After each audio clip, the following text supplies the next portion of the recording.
Hey guys, welcome to today's webinar. My name's Ian Cross from Cross Technology Group.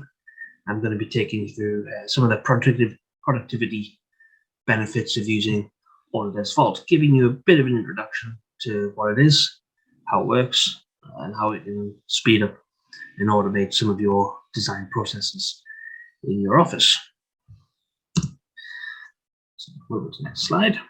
So first of all, what is Vault? So Vault is a product data management system, which is essentially a strategy or a program or a product solution for managing all of your product related information and processes in one single place. So essentially it's whether you're storing it on a cloud server or on a local server, it is a place that holds all of your files and your data, controlling all that information and who is allowed to see it. Three of the main core benefits that Vault offers you is the reuse of data, searching, finding the right information, and collaborating with colleagues. The other three core things that Vault focuses on, from the basic all the way through to the professional. Now, if you've used if you've used Inventor in a non-Vault environment, like on a Windows Explorer, if you've ever tried to copy assembly files, you will know the pain. You will just know the pain. Or copying an assembly file and then having links broken, and every time you try to open up the assembly, it just keeps on prompting with can't find reference. So Vault addresses that with the copy design tool. We've then got finding the right information. Again, in Windows Explorer, if you're not using Vault, if you have to find a file created by somebody, it could have been last week, could have been last year, but if you don't know what they called their file, in Windows Explorer, it's pretty hard to search other than just a file name.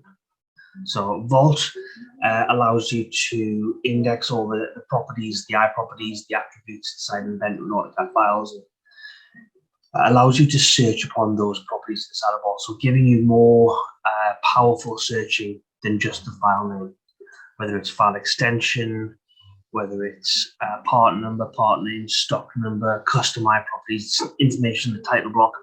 It even allows you to go down to sort of content indexing, so actually searching for just strings of text. And then I've got collaborating with your colleagues and having conflicting versions. If we've all worked outside, I guess I'm speaking to those who've got experience with Inventor, working in a Windows Explorer environment where two people have access to the same file. That file is copied to USB drives, shared drive, to local drives. Nobody knows which is the most up-to-date version. I copy it down to my local machine. I start working on it. Somebody else copies it to their local machine, starts working on it. Nobody knows which is the most up-to-date file. Vault addresses that, and we will go through that.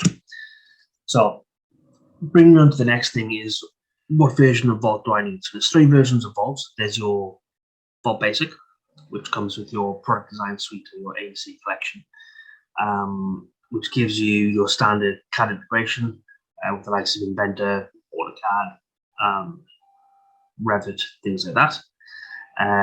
Your standard support for any CAD, your searching, your data reuse, Office integration with Microsoft Office, and an easy enough deployment and configuration. Then we move on to Vault Workgroup, which is the first of the two paid versions of Vault. So we've got Vault Workgroup, which gives you everything that's in Basic. It then gives us sort of visual data management, project reporting, revision control. So I'll explain a bit when we jump into Vault, but there's a difference between revision control and version control. So I'll talk about that when we jump into Vault. We've got improved security, Outlook integration, and then we've got things like automating deliverables, life cycles, and you also get Vault Office. So just a quick overview on Vault Office. So Vault Office is a slightly cheaper version of Vault Workgroup or Vault Professional, depending on which version you're at. And it essentially allows non-CAD users to get access into Vault. They can still be involved in that revision control. They can still be involved in the approval process through life cycles. They still get all the functionality. They just cannot check out and modify CAD files. So really, it's limited to non-CAD users. So essentially office users. And then we move up to Vault Professional, which gives you everything that's in basic and workgroup. It then gives us things like our bill of materials management with the item master. We've got our ECO, which stands there is engineering change order, which is also our change request and our change control. The ability to create custom objects, to go across multi-site using Microsoft SQL replication. We've then got our connection to Fusion and BIM 360, our ERP integration, and also the thin client. And I will touch on the thin client a little bit later. The thin client is, it gives access, read-only access to the vault for essentially everybody. Okay, so you don't need a license for a thin client. So if you've got 10 or 100 or 1,000 people in the office, they essentially can all have access to the vault. It's via a web browser, so Chrome, Firefox, Edge, you know, the major sort of internet web browsers. It is read-only access, but again, yeah, they're limited to what they can do and see based on their security access. So I'll go through that when jump in the vault, which is just now. So let me switch over to our vault. So here we are. So this is Vault. This is Vault 2022. Now I'm just going to give you a quick tour of the interface. I'm going to try and keep the webinar as short as possible, because I know you guys have all got jobs to go to and things to do. So just a quick tour of the interface. So the way Vault have tried to, or the way Autodesk have tried to keep Vault is very similar to Microsoft, very similar to Microsoft sort of the interface. So down the left-hand side, we have our folder structure. We have our main area in the middle where you can still see the folder structures. And as you browse down, you get your more folder structures. And eventually, like what I say, this cast here, we've got our Inventor part files, assembly files. If we select a part file or an assembly file, we've got our property management down the right-hand side. We've got system properties and we've got user-defined properties. These are all pulled from the CAD files, are pulled from Vault. So system properties are what Vault controls. So, you know, the things that just automatically happen. So, such as, you know, what date was it? What's the file name? What's the file size? It's just things that are automatically created, and you can't really manually go in there and just edit. User-defined properties down the bottom, it's a free-for-all. So you can create them as many as you want, and then you can make them bidirectionally mapped to the CAD file. So as the file is pulled in from, say, Inventor or AutoCAD, it can read the data from that file, but it can also write the data to those files. Okay, and I've got when we bring in our own CAD file, we'll see that happen.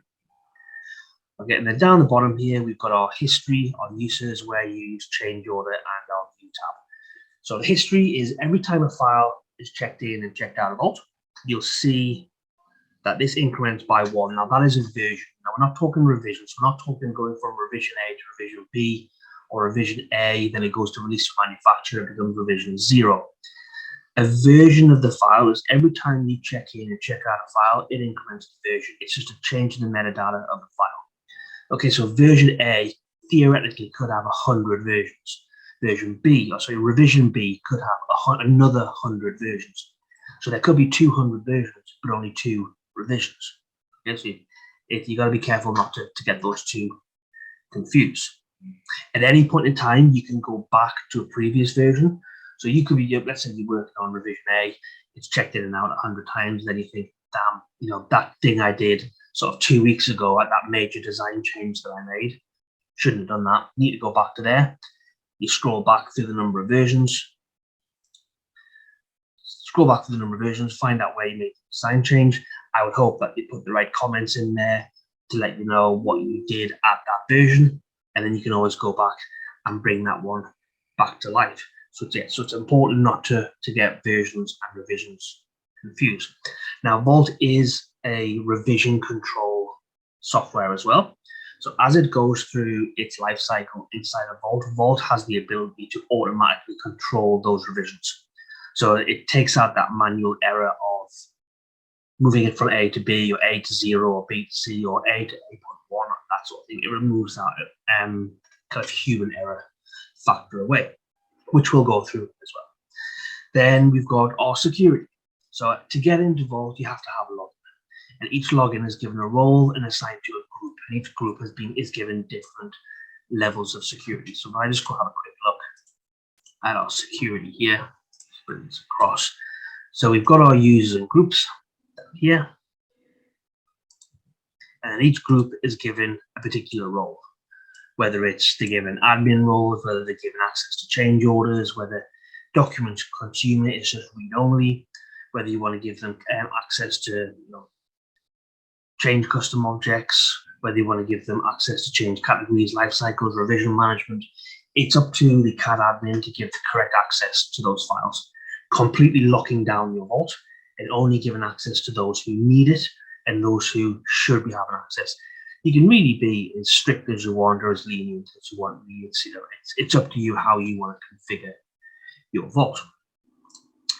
So just closing those down. So talking about, I mentioned just before that life cycle, okay, going through the life cycle inside of Vault.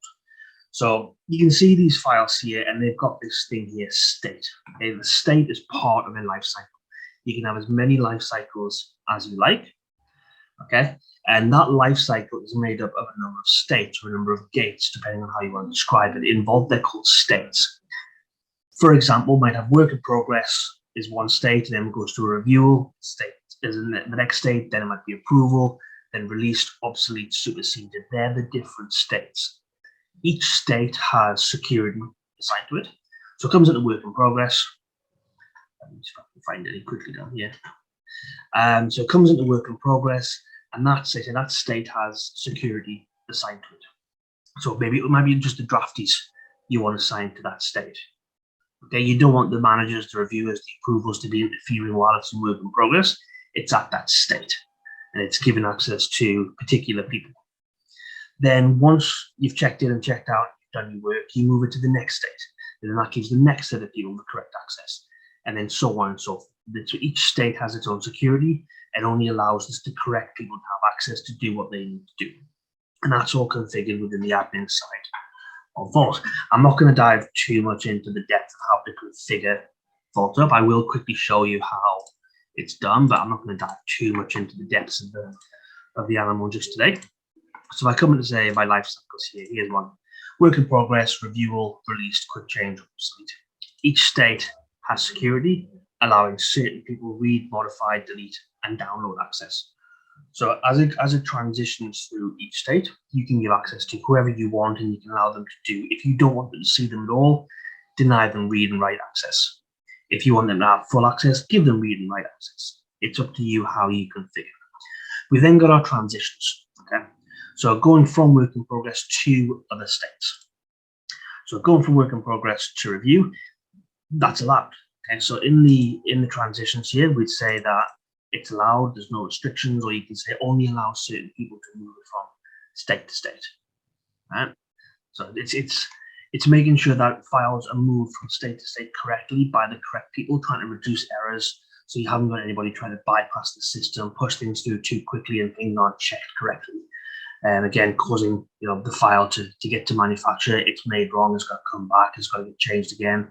You end up losing material and losing profit. Okay, and then you can say, well, don't allow certain things. I don't want to go from work in progress straight to released. So the security, maybe administrators can only do it.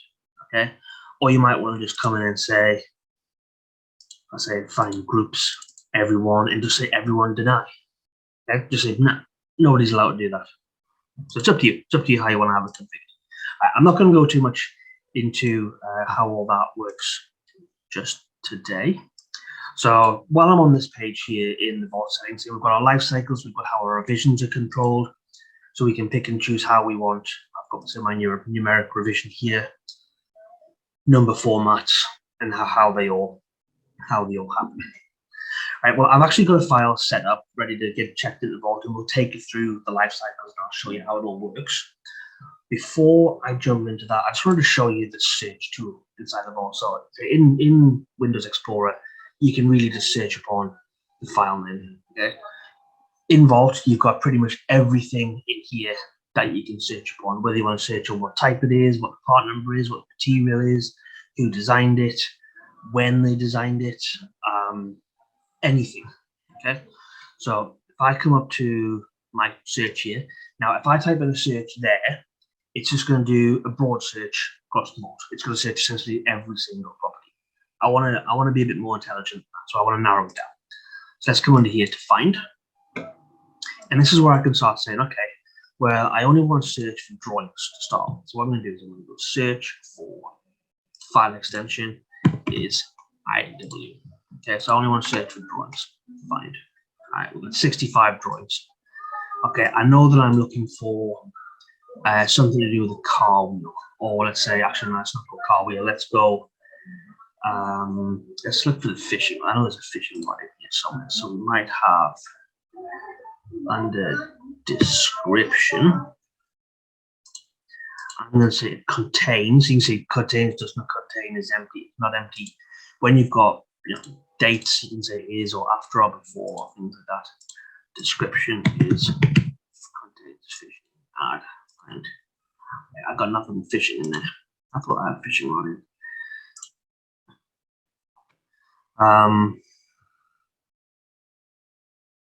Let's say I want to find part number that contains 001.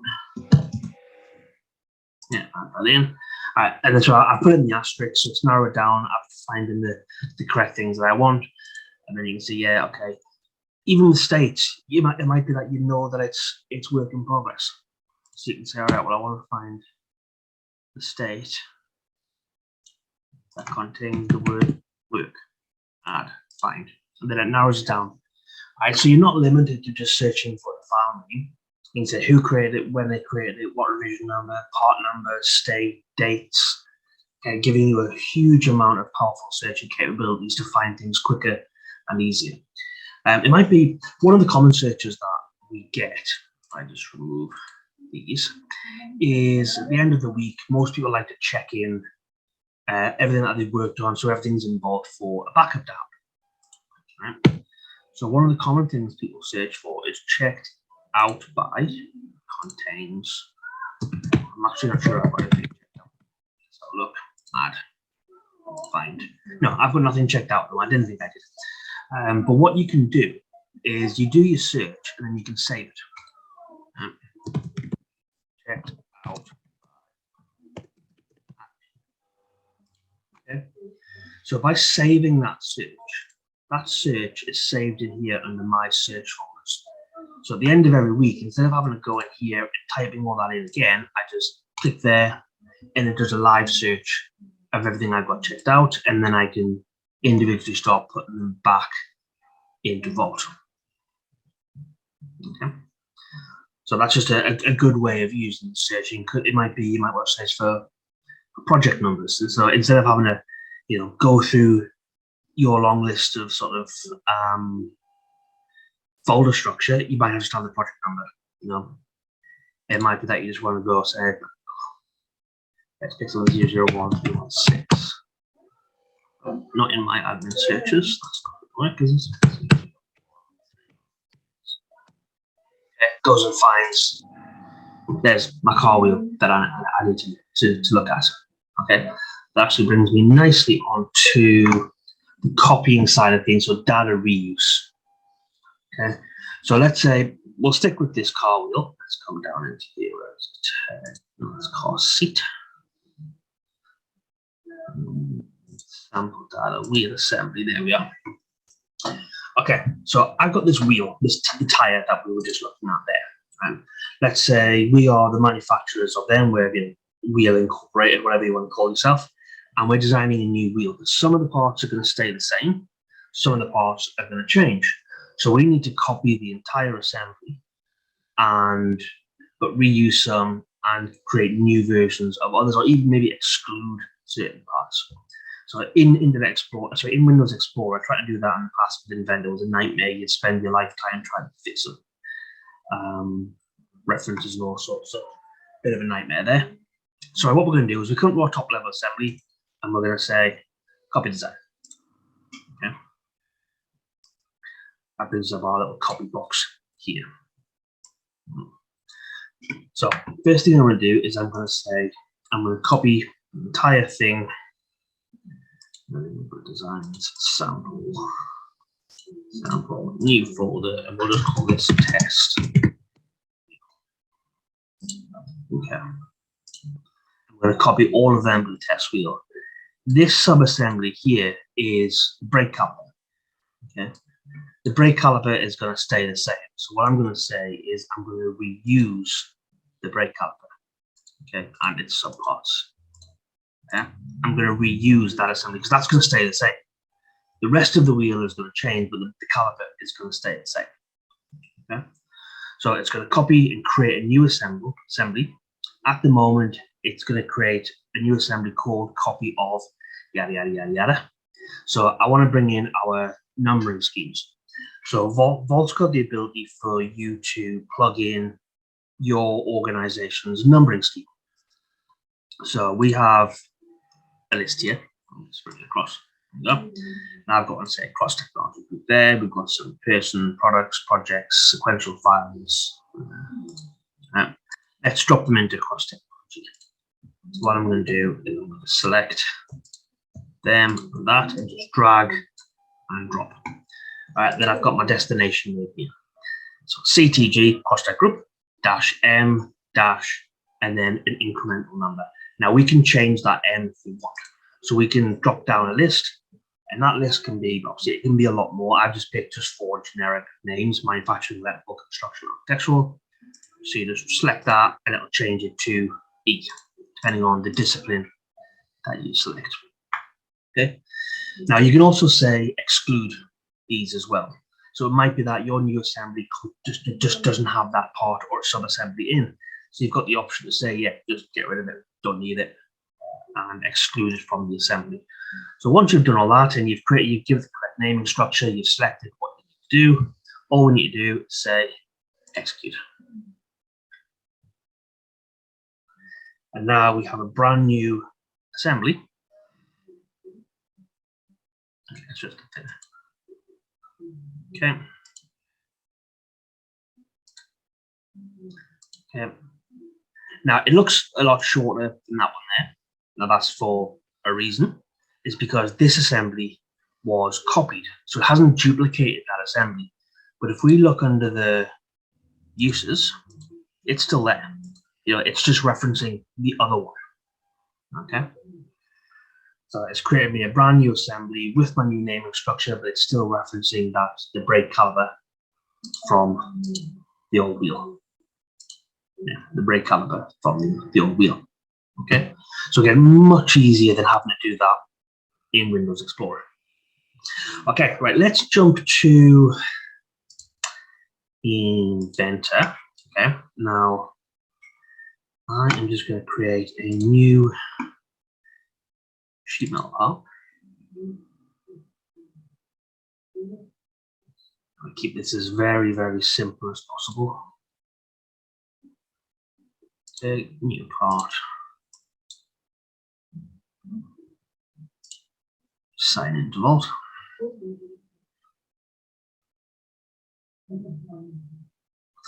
Okay. 2. Let's just go 100. Create a face. And then we'll just create a simple little box. Put a couple of flags on there. Apply. We'll give it stainless steel appearance. Okay, and I'm going to save this. Now, because we've got the custom numbering schemes built into Vault, even when I'm Inventor, because I'm logged into Vault, I've got that custom numbering scheme here. Okay, so I pick my cross technology. Yep, I'm picking my manufacturing part. Click OK. I'm just going to save it at that top level, make it nice and easy for me. And I'm going to create a drawing view. Go off the flat. Let's create the flat pattern first.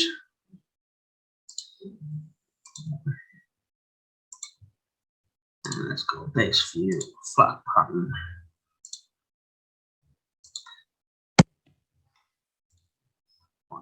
Again, I'm keeping this as simple as I can. All right, and then from here, let's check these guys into Vault. So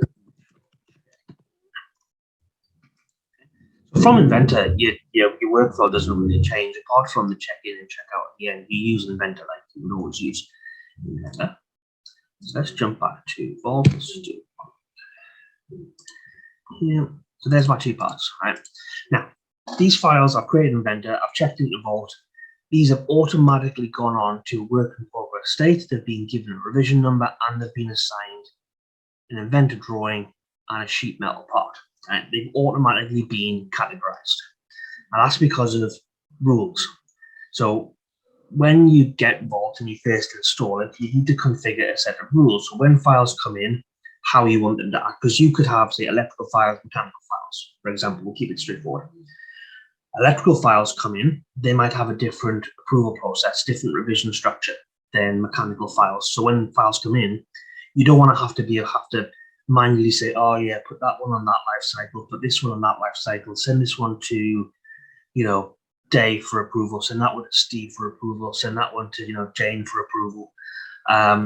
You want it to happen automatically. You want to take away that human error, and you don't have to manually do all these things. It's taking time.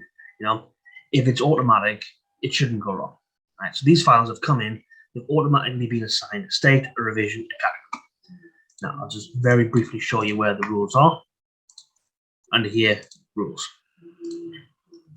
So for instance, if I come down for, say, an Inventor drawing file, the file extension is ID, right?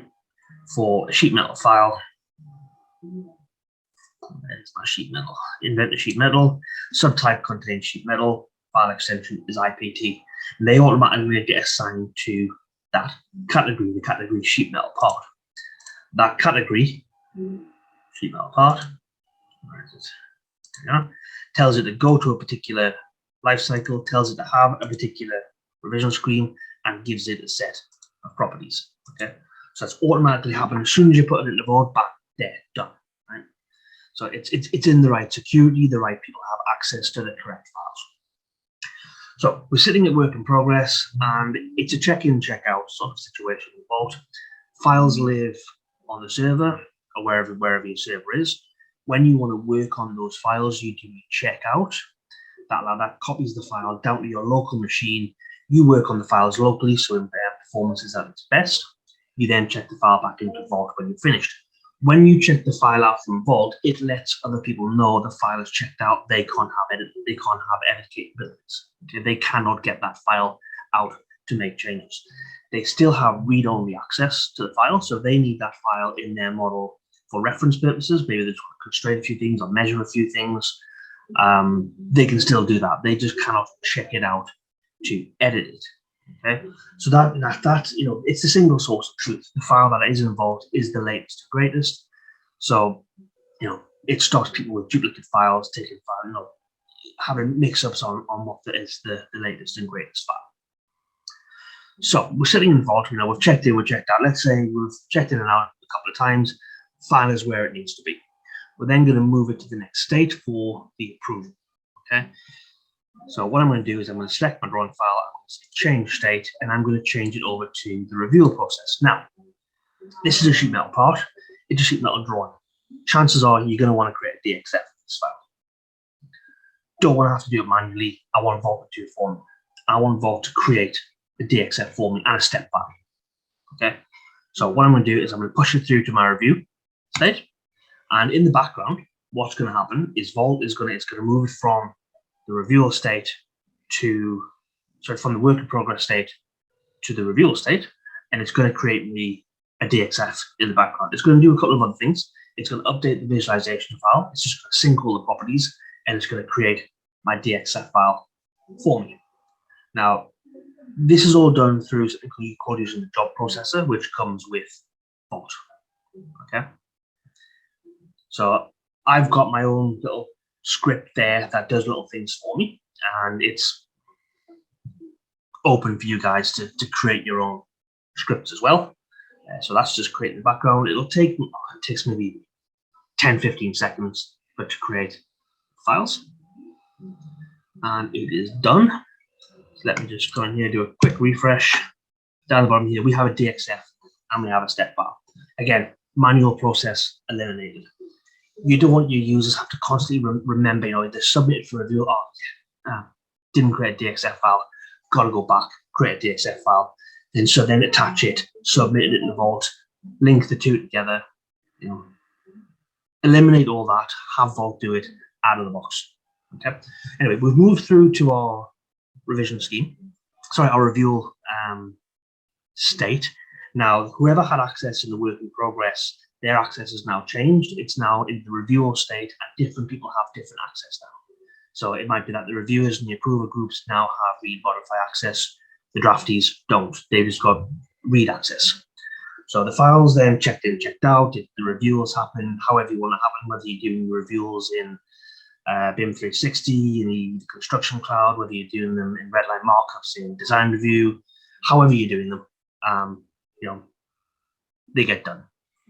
It might go back and forward a few times to review, but then eventually what happens, it then gets pushed from review into release. It's finished, it's done. This is a very, very basic workflow. It's just review, release, then obsolete. Now, when it goes into the release state, again, a couple of things I might need to happen. One, it's at the minute it's in its first release, so the revision is there. I need to change that to 0. Okay, I need to be revision 0 as for constructed. I might want to email the boss, the manager, it might just be an email box to let accounts know that things need to be ordered. It could be anything, really. But an email needs to be sent to notify somebody that this is ready for manufacturing. I also need to update my Inventor title block to have the Rev 0 in it as well. Again, all manual processes. Don't need that sort of hassle in my life. Oh, but also the final thing as well, I want to put my name in the approved by box. Okay, I don't want to have to manually go in and say, oh yeah, I need to go back in and change, yes, I approve it, whatever. Just put it in there. Now I'm logged in as the administrator at the moment, so it's going to say administrator in there. But the person that clicks yes, approve, I want their name to say to go into engineer approved by. So we're going to go released. Click OK, and again, it's changes to release for now. It needs to go through the job processor and just do its little updates. It send its email. Let me just clear off these emails so we can see. Okay, so there's no emails there in my email box. It's going through. It's just syncing its revision. It's doing its email. There. Adding the approver's name in there just now. It's creating a PDF as well. I forgot to mention that yet. We're creating a finalized PDF. There's the email that's just come through. You can see there, the and the file has been changed to a release state.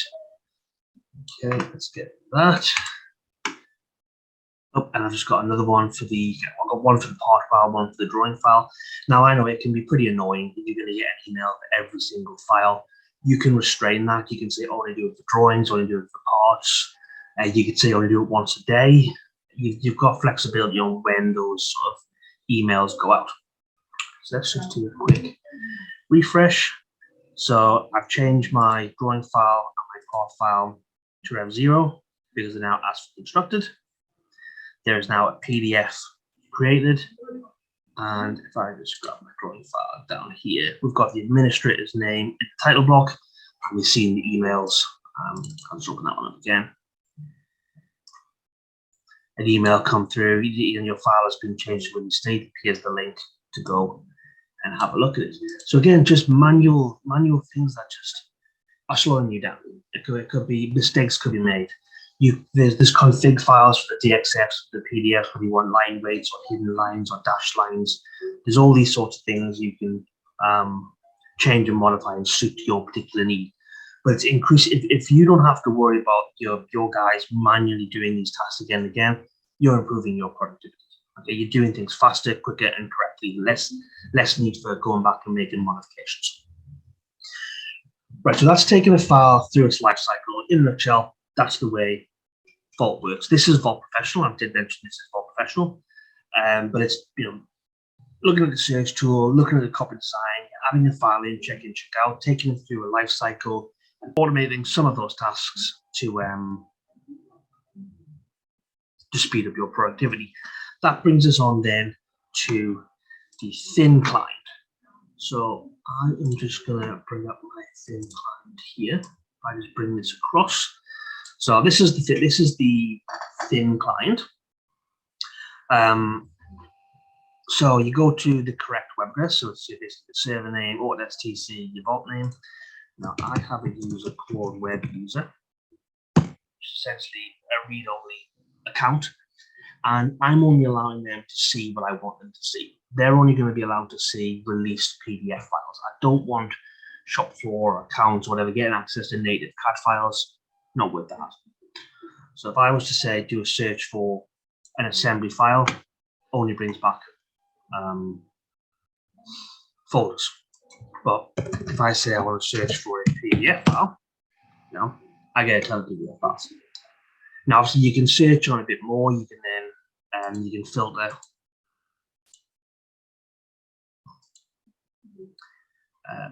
different columns, different headers. But yeah, and then they get the let's set this PDF file here. I get the option. I can download that. I can just view it using Autodesk Forge, or I can share it with other people as well. Okay. So essentially, the thin client, it's given access to the non-CAD users that you need to give. Could be someone on the shop floor. Instead of having to email them to the shop floor, you can just give them access to the thin client. They can come in, grab the DXF or whatever it is you want them to see, and then just let them download what they need to download. It's all based on the security inside the Vault. So,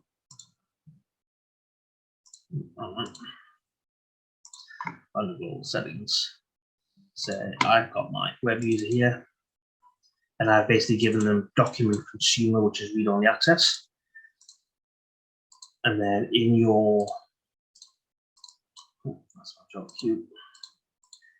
In your life cycles, you just allow them to see or not see what you want. So in the security, in this one, they're not in the list, so they're not coming in. So web user is set to deny, web user is set to deny. But for say the PDFs, which are on the design rep, everyone is set to allow. Okay, so they can see PDFs that are on that state. Okay. All right, so that's the gist of what I wanted to take you guys through, and just a bit of the workflow, showing you some of the main benefits, like the job processor, the automation, the file security, the state changes, revision control. Actually, with the revision control, you can see that change to Rev 0. If I was to then change that and it was to go back to say work in progress, when I move that back to work in progress,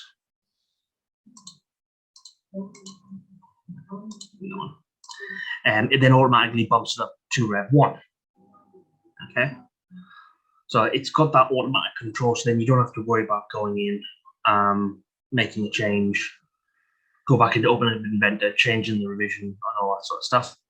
So yeah, and because it's linked through here, let's see, I've got my Rev number here is now changed to 1. That's then synced into the Inventor title block, which updates the Inventor title block as well. Yeah, just reducing those manual tasks. Okay, that's the demonstration over.